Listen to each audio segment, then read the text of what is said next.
I'm hanging out with my man Steve Howard here. He is the owner of Trivia Nation, and we're hanging out in one of the many businesses that Trivia Nation hosts: trivia parties, music bingo. You guys have a bunch of different entities, so it's not about me, it's about you and Trivia Nation. So I just ran through a couple of those things, but what are some of the things Trivia Nation offers to people? So great question, and glad to see you, Rance. Appreciate, especially doing this with someone that works with us and hosts with us. So we host live trivia shows in restaurants and bars, and music bingo shows in restaurants and bars. We also do corporate events, private events, and we also do theme nights, be it Harry Potter or Friends or The Office or 80s or whatever it might be. So what people might not understand when they're just thinking, oh, it's just trivia, we're just gonna go in, someone's gonna ask a question, it's just gonna be like, nah. But it's a party when Trivia Nation comes in the house. Let's keep it 100, right? So you did that exactly perfectly. So when I started this business, these shows weren't really run very well, and trivia nights were really slow. And this is like 18 years ago, though, 2005. And so I came in, I started hosting, and I started hosting at this place called Dick's Wings, San Pablo. There were about 20 people playing when I got there. And by the third week I was hosting, there were 100 people playing. I called everybody that I knew, and I got everybody excited, and we blew it up. And so I was working with that owner at that time, and I started selling more locations and turned trivia shows that had about 20 people that were really slow, Rance, and they were not fun, into parties that had about 60, 70 players, people spending a good amount of money, having some drinks, tipping the servers and bartenders very well. And you know, I'm not really talented at a whole lot of things, but I'm great at this. And so I quit my job, I bought the guy's business, and now we have 200 shows and we're growing. So it's been around for 18 some odd years. You've been doing this for how long? Or how long have you been involved? Yeah, shoot. So I'm 48. I was 29 when I started hosting, you know, young and single and vibrant and all that.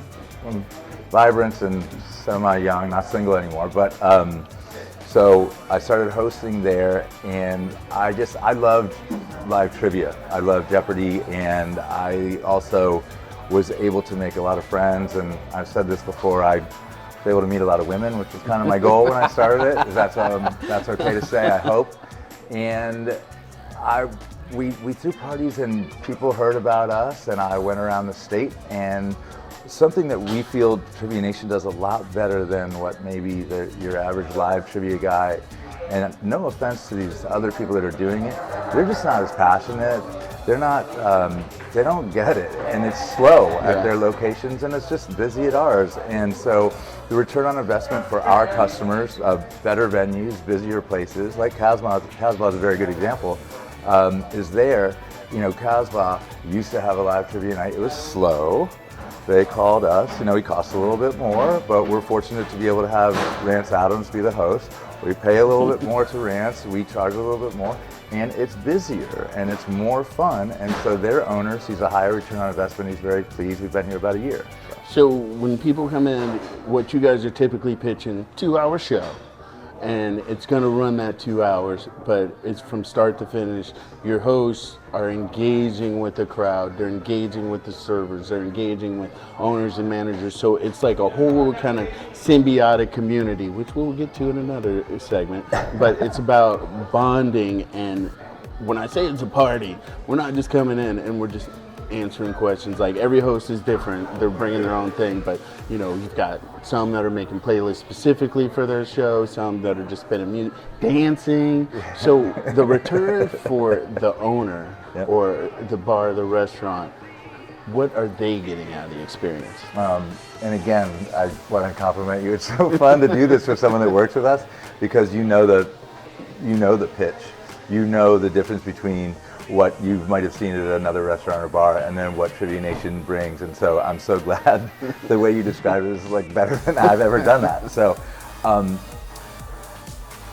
it's a great question. I want to be real specific about this.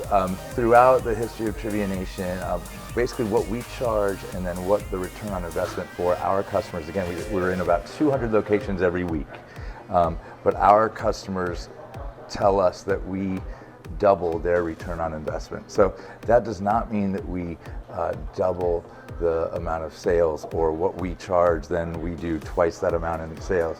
But the amount that we charge them, they see a double that return on investment. So let's say we charge them $300 a night, then they get that $300 back, and then another $300 on top of that. And that's after they pay their servers, that's after their food costs, and then we also put into the fact that their servers are getting 20%, 25% of the increased sales. So we're very fortunate to work with big and growing brands. Examples: Miller's Ale House, Duffy's, Gators Docksides, Mellow Mushrooms, McDitton's in Tampa is probably the biggest independent bar. They own Caddies, we're in all of those.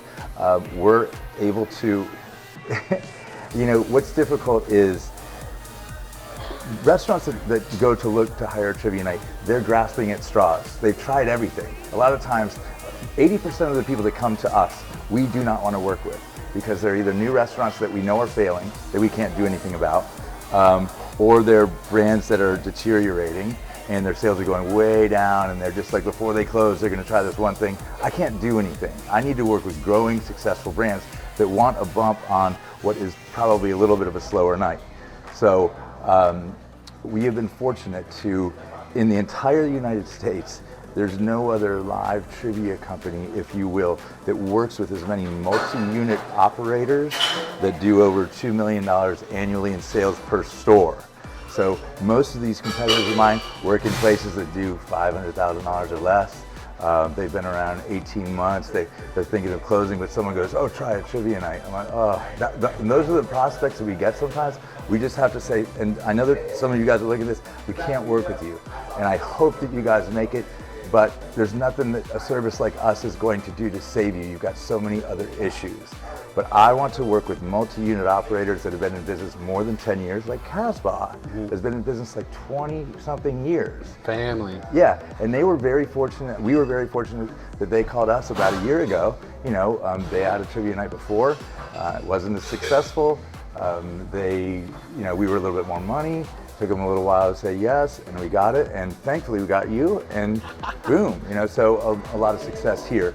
But our biggest challenge for years has been getting the successful venues to want to do a trivia night. Right before we started this, I just got an inquiry from Chili's. I mean, if we get Chili's, I can retire in just a couple of years. We would love to work with Chili's, right? And we're just got Miller's Ale Houses. We're in 15 Duffy's. So we'll put it in perspective. So Trivia Nation, it's not just in this one city or regional part of Florida. You guys cover all of Florida. Well, yeah. So right now we've grown our business only in Florida, and because I feel that we have to have a manager in the field to help make sure that these games grow. I have not been able to figure out how to do video training and then just hope that it grows.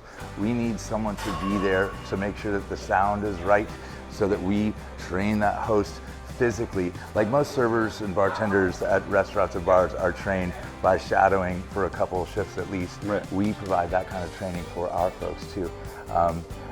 There are other people who just sell this and then throw some questions at some people, and the host goes out there and it fails.